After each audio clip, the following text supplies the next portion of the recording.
L'un des principaux atouts de la Russie dans la guerre en Ukraine est sa capacité à frapper régulièrement l'arrière ukrainien avec des missiles et drones depuis les territoires occupés. Cet avantage subsiste, mais grâce aux États-Unis, l'Ukraine approche de la parité. Une arme américaine va bouleverser la guerre en Ukraine et transformer l'arrière russe en zone de destruction inédite. La Russie ne peut rien faire pour stopper cela. Le 2 février, The War Zone, ou TWZ, a annoncé que la dernière étape du développement d'une nouvelle arme essentielle avait été achevée. Le Dagger rouillé a pris son envol. Non seulement cela, mais il a également terminé une phase de test qui rapproche ce missile de croisière économique d'une arrivée en Ukraine, selon TWZ. L'US Air Force a publié de nouveaux détails sur un essai de tir réel du nouveau missile. C'est l'une des 2 munitions d'attaque à longue portée, ou ERAMS, développées dans un programme prévoyant l'arrivée de milliers de ces missiles en Ukraine. Nous reviendrons sur ce point dans quelques instants. D'abord, le test de l'Air Force a été un franc succès, cependant.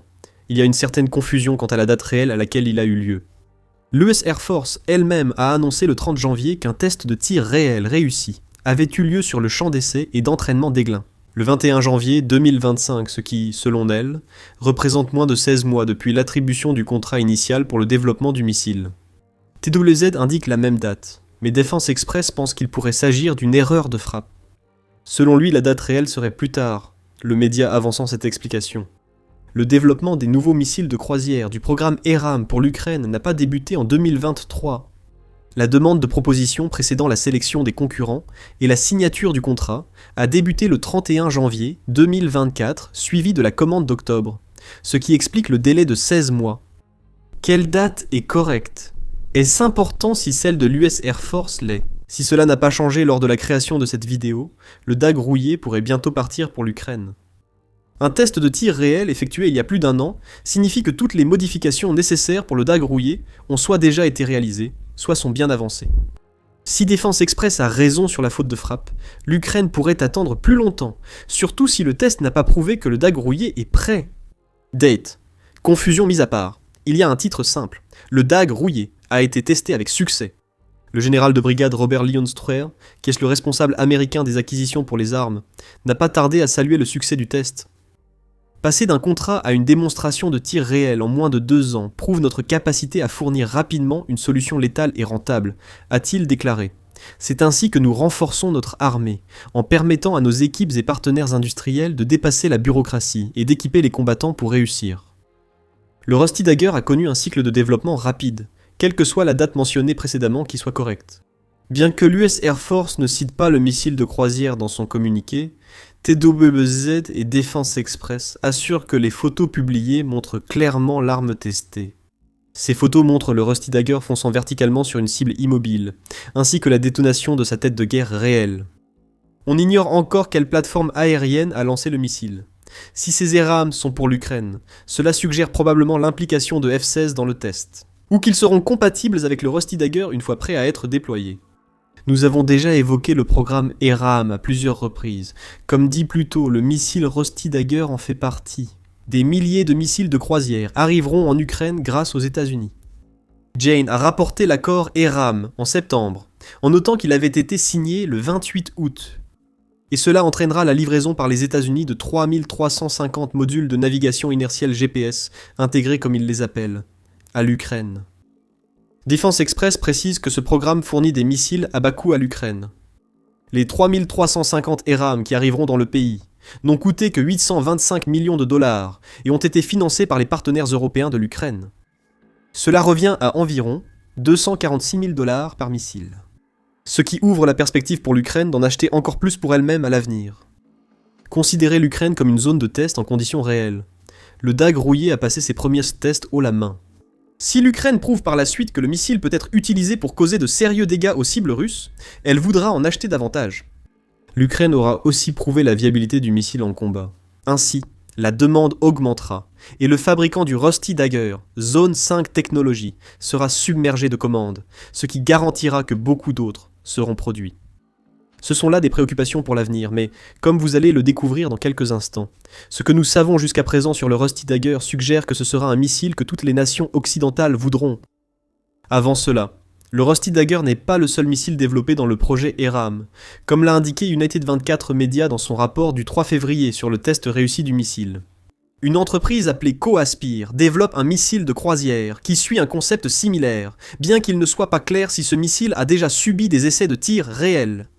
Coaspire affirme que son missile, qu'elle appelle le Rapidly Adaptable Affordable Cruise Missile, ou RASM, a réussi des vols longue distance, comme le montre une vidéo publiée sur la chaîne YouTube de l'entreprise.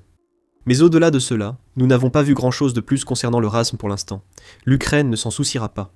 Les essais de tir réels du Rusty Dagger signifient qu'au moins un ERAM a atteint une étape importante, et cela veut dire que le Rusty Dagger a franchi une étape majeure. Il s'ajoute à l'arsenal croissant d'armes que l'Ukraine peut utiliser contre l'arrière russe.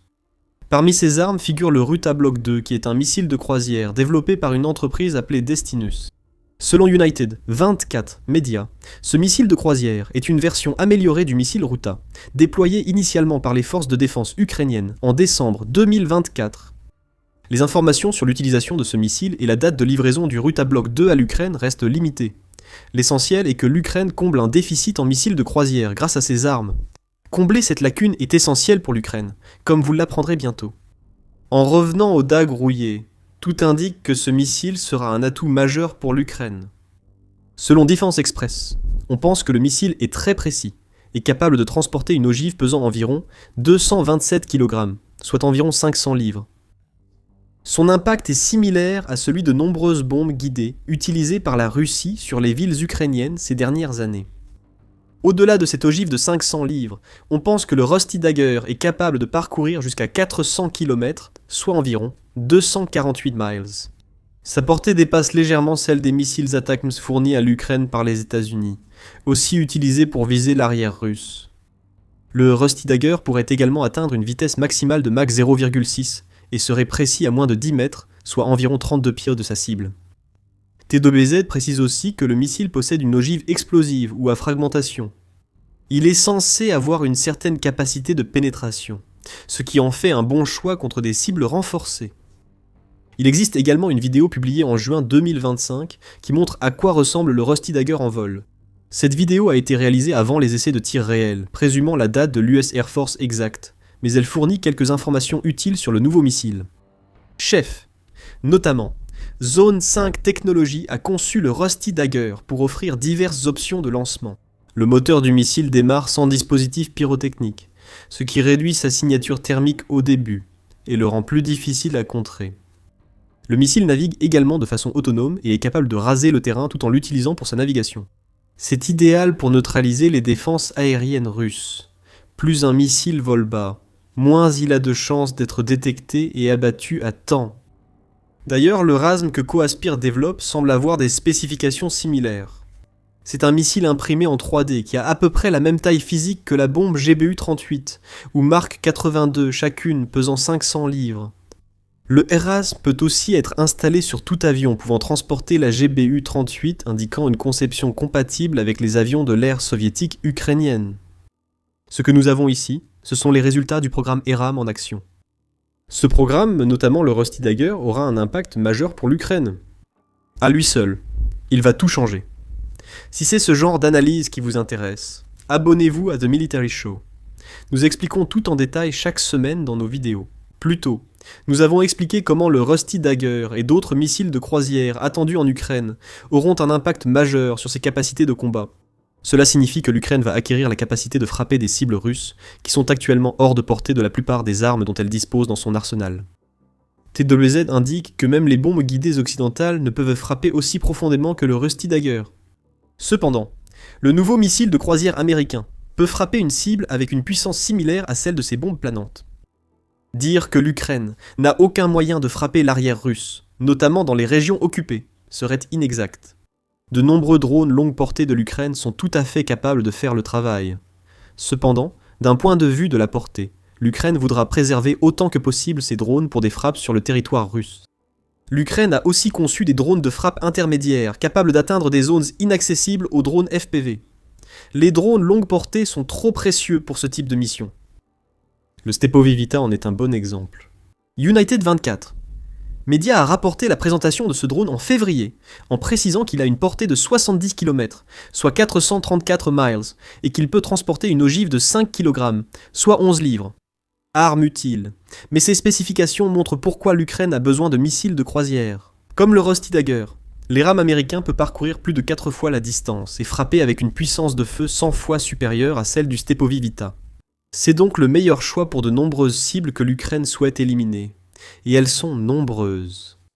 Comme le souligne TWZ, la portée et la puissance du Rusty Dagger en font un bon choix pour frapper centres logistiques russes, défense aérienne et postes de commandement. Si les rumeurs sur la capacité de pénétration de ce missile sont vraies, le Rusty Dagger sera aussi idéal pour attaquer les aérodromes. La Russie ne pourra sans doute pas l'arrêter si l'Ukraine l'utilise sur le sol russe pour viser les hangars abritant les appareils. Il pourrait également être très efficace pour limiter la capacité industrielle militaire de la Russie grâce à des frappes dévastatrices sur les raffineries de pétrole et les installations de production. Les drones longue portée ukrainiens ne pourraient peut-être pas le faire. Cependant, le mot « autorisé » peut indiquer un problème potentiel.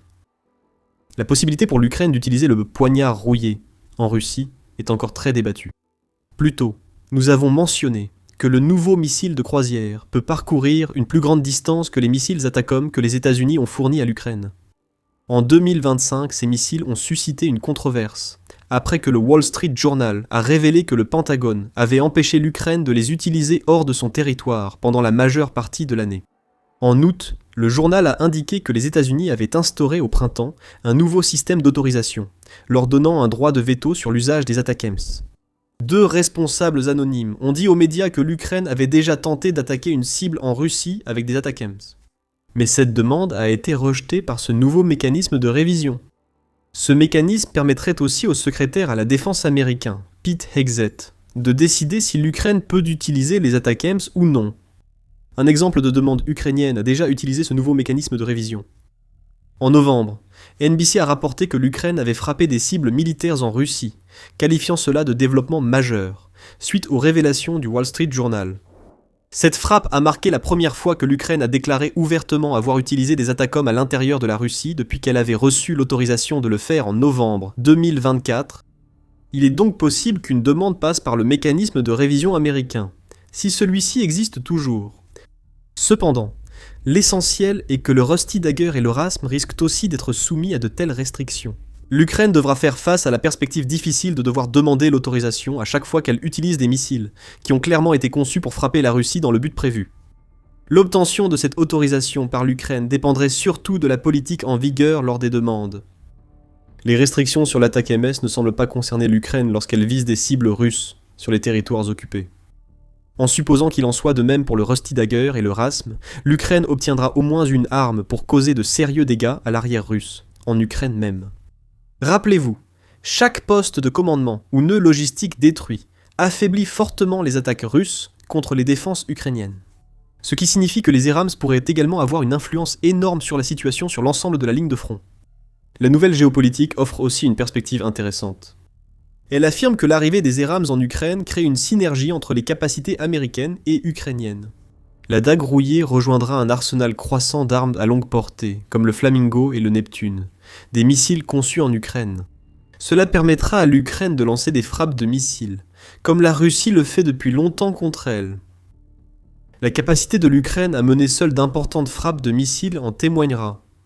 Zelensky possède des atouts, qui inquiètent Trump, selon le média.